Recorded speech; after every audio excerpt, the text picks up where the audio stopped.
सुनिए, हदीस शरीफ में आया, इन्नल मलाइकत लतज़उ अजनिहतहा लितालिबिल इल्मि रिज़म बिमा यस्नउ। फरिश्ते तालिबे इल्म के सफरे इल्म से और उसके कारकर्दगी इल्म से खुश होकर अपने पर बिछाते हैं। तालिबे इल्म जहां भी आता है, जहां से भी चलता है, फरिश्ते वहां अपने पर बिछाते हैं। तालिबे इल्म चाहे मर्द हो चाहे औरत हो, चाहे लड़का हो चाहे लड़की हो, उसके लिए फरिश्तों का पर बिछाना मुहद्दिसीन के यहां उसकी बहुत सी तौजीहात हैं। ये दरसी मजलिस नहीं है कि मैं उन तौजीहात को जिक्र करूं, लेकिन एक बात जरूर अवामी सतह की कहता चलूं कि फरिश्ते तालिबे इल्म की राह में पर बिछाते हैं, यानी उस इलाके पर आने वाली आफात को फरिश्ते अपने पर के जरिए टाल देते हैं। बहुत बड़ी खुशकिस्मती है कि जिस इलाके में कोई इदारा हो, चाहे बनीन का चाहे बनात का, इन बच्चे और बच्चियों की बरकत से उस इलाके की आफतें मुसीबतें टलती हैं। असल में हमने, मुझे माफ कीजिए, मैं चूंकि खरी खरी बात कहने का फित्रतन भी आदी हूं और इसी पर मरना चाहता हूं, मुदाहनत हमारी तबीयत में न है और दुआ करता हूं कि कभी न आए। हमने दीन के दीगर शोबों के फजाइल बहुत सुने, लेकिन इल्मे दीन के फजाइल हमें मालूम ही नहीं। मदारिस की बरकतों से हमें जर्रा बराबर आशनाइयत नहीं है। मैं आपको एक इस्तेदलाल करता हूं, बहुत तवज्जो से सुनिए बात। अल्लाह ताला 9वें पारे में सूरे अनफाल में एक दकीक बात फरमाते हैं और मजीद तवज्जो का तालिब हूं। मक्का के मुशरिकों ने, मक्का के कुफ्फार ने एक सवाल उठाया था, इनादत हट धर्मी के पेशे नजर, कि अगर हम बातिल पर हैं, अगर हम गलत हैं, तो अल्लाह का अजाब क्यों नहीं आता हमारे ऊपर। वो कहते थे, अल्लाहुम्मा इन काना हाज़ा हुवल हक़्क़ मिन इंदिक फ़अम्तिर अलैना हिजारतम मिनस समा औ इतना बिअज़ाबिन अलीम। ए अल्लाह, अगर ये मोहम्मद और मोहम्मद का मिशन सल्लल्लाहु अलैहि वसल्लम तेरी तरफ से दिया हुआ और बरहक है, तो फिर तू आसमान से हमारे ऊपर पत्थरों की बरसात बरसा दे, हमें खत्म कर दे, या दर्दनाक अजाब भेज दे। सुनो कुरान ने क्या जवाब दिया। कुरान ने कहा कि इन लोगों को उड़ा देना और इनको खत्म करना चुटकी का खेल है, लेकिन मेरे लिए अजाब उतारने में दो चीजें रुकावट हैं। दो चीजों की बुनियाद पर मैं अजाब नहीं उतार रहा हूं। कौन सी दो चीजें? फरमाया, वमा कान अल्लाहु लियुअज़्ज़िबहुम व अंत फीहिम। नंबर 2, वमा कान अल्लाहु मुअज़्ज़िबहुम व हुम यस्तग़फिरून। मदरसे से जोड़ रहा हूं इसको। अल्लाह दुनिया वालों पर अजाब नहीं उतारता जब तक के नबी की जाते बाबरकत उनमें मौजूद होती है। मुफस्सिरीन ने लिखा कि नबी की बरकत से जैसे अजाब टलता है, वारिसाने उलूम नबूवत की बरकत से भी अजाब टल जाता है। इसलिए कि नबी के वारिसों का मौजूद होना गोया नबी का मौजूद होना है, नबी के मिशन का बाकी रखना है। और फिर ये तो और आगे बढ़कर कह दूं, उलमा जरूर इससे महजूज होंगे कि हम सब अहले सुन्नत वल जमाअत का मुत्तफका बिलखुसूस उलमाए देवबंद जअलनल्लाहु व इय्याकुम मिनहुम का ये मुत्तफका अकीदा है कि नबी इस दुनिया से पर्दा तो फरमा गए हैं, नकले मकानी आपने फरमाया है। एक जगह से दूसरी जगह आप तशरीफ ले गए, खत्म नहीं हुए। इस अकीदे की रोशनी में हम अपनी बात को यूं साबित कर सकते हैं कि नबी पाक अलैहिस्सलातु वस्सलाम हिस्सन हकीकतन अगरचे हम में मौजूद नहीं, लेकिन मदारस की शक्ल में नबी हुक्मन और मानन मौजूद है। और जब नबी हकीकतन चाहे न सही, लेकिन हुक्मन और मानन मौजूद हो, तो आयते करीमा का बातिनी माना हमारी इस बात पर फिट बैठेगा। इसलिए कि इमाम मुस्लिम रहमतुल्लाह अलैहि ने एक असर नकल फरमाया है, इन्ना लिकुल्लि आयतिन मिनल कुरआन ज़हरन व बतन। कुरान करीम की हर आयत का एक जाहिरी माना होता है, एक बातिनी माना होता है। और चूंकि हजरत अक़दस मुफ्ती साहब की सरपरस्ती हम सबको हासिल है और दीगर मुफ्तियाने किराम भी मौजूद, उलमा जानते हैं कि नुसूसे कुरानिया से मसाइल के इस्तिदलाल के कई एक तरीके हैं, इबारतुन्नस, इशारतुन्नस, दलालतुन्नस और इक्तिज़ाउन्नस।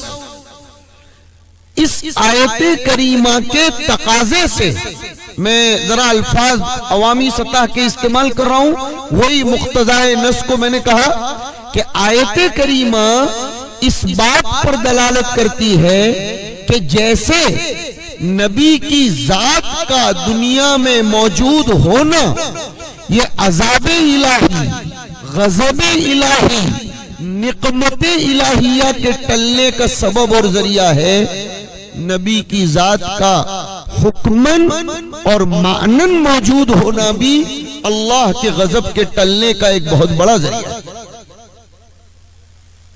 ये इल्म की शक्ल में नबी हमारे दरमियान मौजूद हैं। गोया ये मदारिस जिस इलाके में होंगे वो इलाके अल्लाह के कहर से बचते हैं। क्यों? उसको और एक अंदाज में साबित करूं मैं। मदारिस होंगे तो रहमते खुदावंदी मुतवज्जे होगी, साफ बात कर रहा हूं और हदीस की बुनियाद पर कर रहा हूं। जो इस हकीकत का इनकार करेगा वो मुनकिरीन हदीस में शुमार होगा। हदीस में क्या फरमाया? समंदर की मछलियां तक, जंगल के दरिंदे तक तालिबान उलूम नबूवत के लिए दुआ करते हैं। मुहद्दिसीन ने इसका फलसफा बयान किया, बहुत लिंक के साथ बात को समझिए। मुहद्दिसीन ने लिखा कि जंगल के दरिंदों को और समंदर की मछलियों को मदरसों के तलबा से क्या लेना देना कि समंदर की मछलियां तलबा और तालिबात के लिए दुआ करें, तबीयत खिल जाएगी तुम्हारी। लिखा उलमा ने, समंदर की मछलियों को ये यकीन है कि हमारी बका का राज, हमारी जिंदगी का राज इन तलबाओ तालिबात की बका में है। अगर ये तलबाओ तालिबात होंगे तो जुल्मतों से दुनिया को निकाल कर नूर की तरफ लाया जाएगा, और जब नूर पर दुनिया चलेगी, रहमते खुदावंदी मुतवज्जे होगी, पानी बरसेगा, जंगल में सब्जा उगेगा। पानी होगा तो मछलियां रहेंगी, सब्जा होगा तो जंगल के दरिंदों परिंदों वगैरह को इस्तिफादे का मौका मिलेगा। तो जब मैं फिर से इबारा बोला हूं, तो जब समंदर की मछलियों की बका का राज, जंगल के दरिंदों की बका का राज इन उलमा और तलबा और तालिबात की बका में है, तो पूरी दुनिया इंसानियत की बका का राज इन मदरसों की बका में।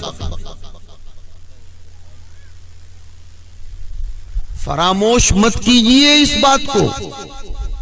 और आगे बढ़कर और कहता हूं, जो इस हकीकत का इनकार करेगा वो मुनकिरे कुरान होगा। जो मैं आगे कह रहा हूं, मदारस का काम और उलमा का काम ये नबियों वाला काम है।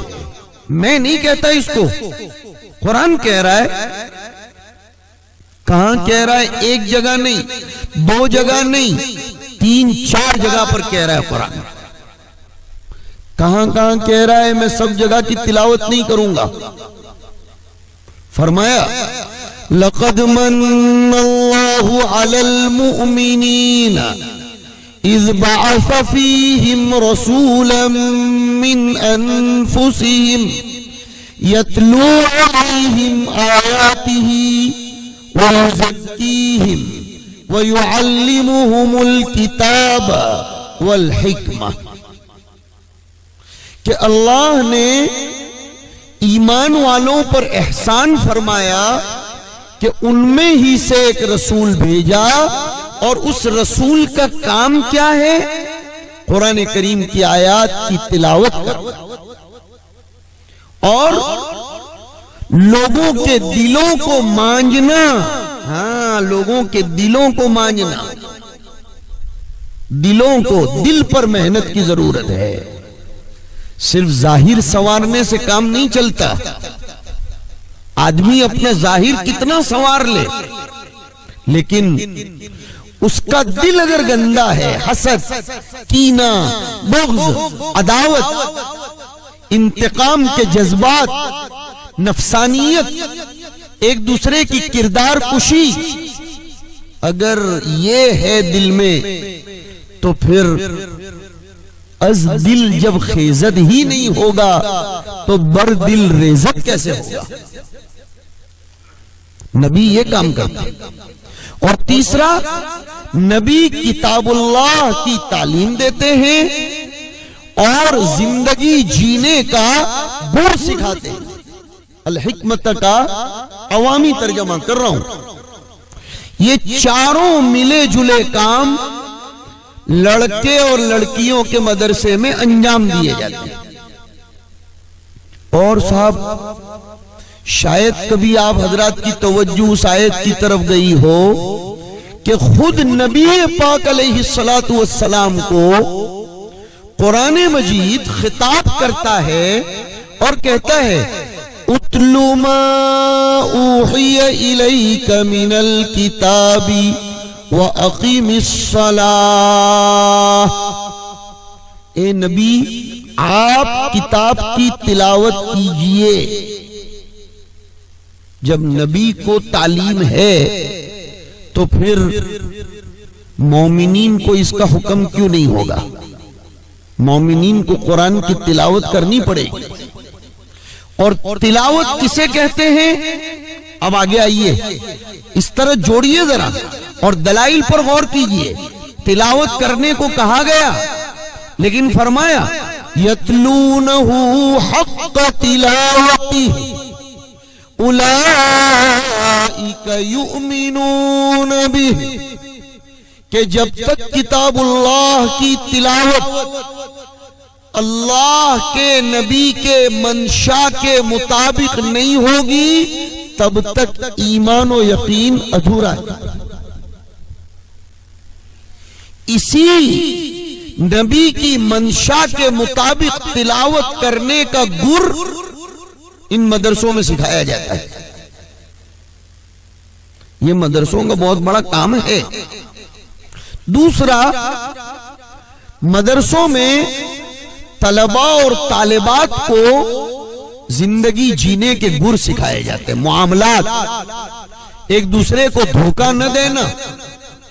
देखो, याद रखो, हमारे नबी सिर्फ इबादत लेकर नहीं आए। साफ साफ बात कर रहा हूं, हमारे नबी सिर्फ इबादत का शौबा लेकर नहीं आए।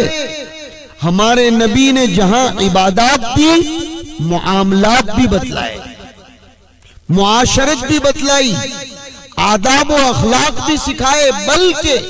बल्कि एक जगह तो फरमाया, इन्नमा बुइस्तु लिउतम्मिमा मकारिमल अखलाक, कि मुझे अल्लाह ने दुनिया में इसलिए भेजा है ताकि मैं लोगों में बुलंद अखलाक बताऊं, लोगों के कैरेक्टर बुलंद करूं। हाँ, कैरेक्टर। आज के मुसलमान में कुछ लाइन के एतबार से तरक्की हो रही है, मानता हूं मैं। इबादत के एतबार से मुसलमान किसी कदर ही सही आगे बढ़ रहा है, लेकिन अखलाकियात में, आदाब में, मुआमलात में, मुआशरत में गड़बड़ कर रहा है। वो गड़बड़ कर रहा है। क्यों? उसकी वजह पर गौर किया। शिकायत तो बहुत सुनी होगी आपने, शिकायत तो आपने बहुत सुनी होगी कि मुसलमान मुआमलात में और अखलाकियात और मुआशरत में कमजोर है। आज तक शिकायतें सुनी, लेकिन आज मैं आपको उसका सबब बताऊं, इसलिए कि मेरा अपना एक नजरिया है, शायद तमाम उलमा इससे इत्तेफाक करेंगे कि ये उम्मत शिकायती उम्मत नहीं है। ये उम्मत शिकायतों के पैदा होने के असबाब, अवामिल और उसके इलाज तलाश करने वाली उम्मत। शिकायतों से काम थोड़ा चलता है।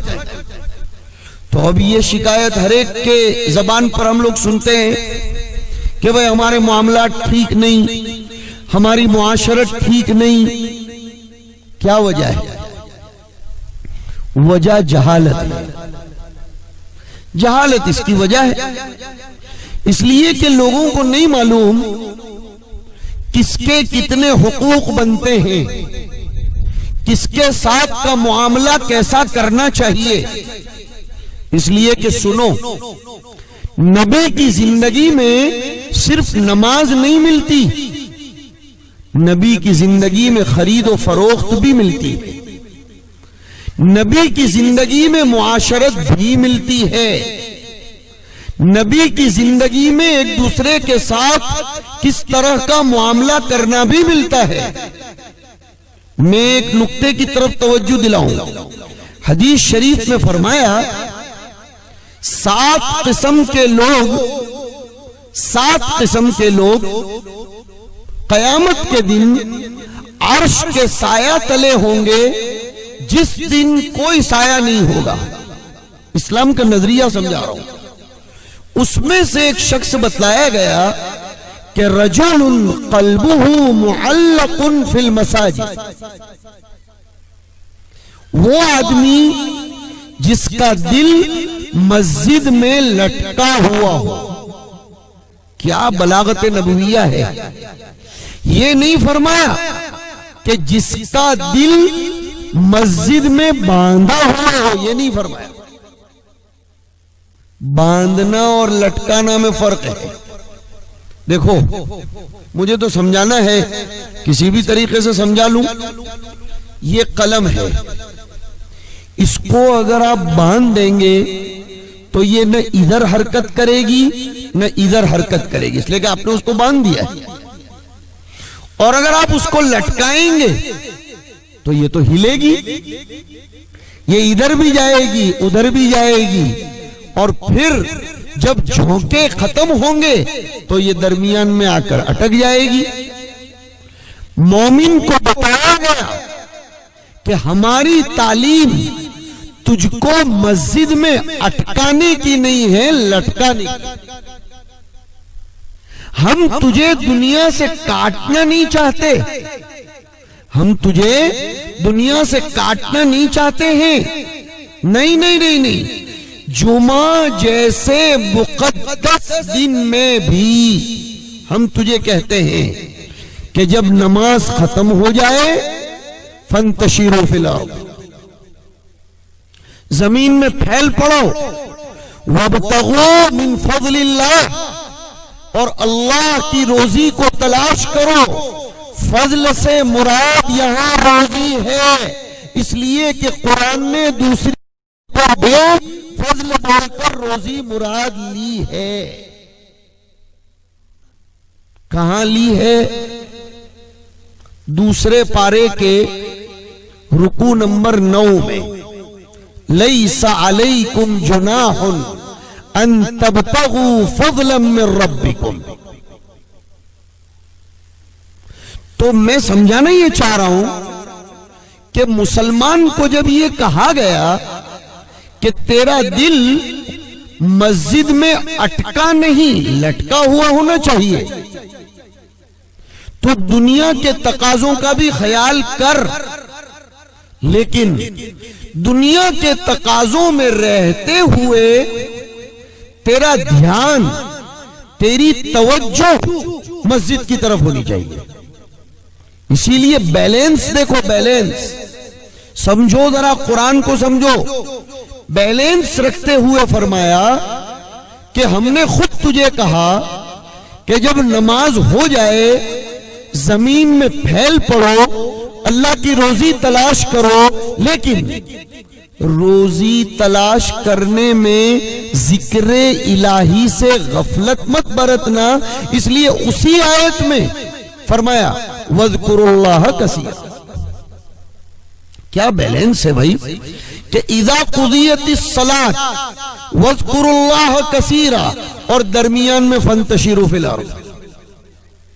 पहले नमाज, फिर जिक्र, और दरमियान में रोजी की तलाश। अब जाहिर बात है कि जब रोजी को तलाश करना और रोजी के लिए मेहनत करना ये फरीज़े खुदावंदी है, तो जैसे सुनिए, जैसे दीगर फराइज को नबी ने करके बतलाया, कहकर बतलाया, वैसे रिस्क कमाने का तरीका भी नबी ने करके और कह के दोनों एतबार से बताया। अब ये कैसे पता चलेगा? ये मदारिस से पता चलेगा, ये उलमा से पता चलेगा। मुझे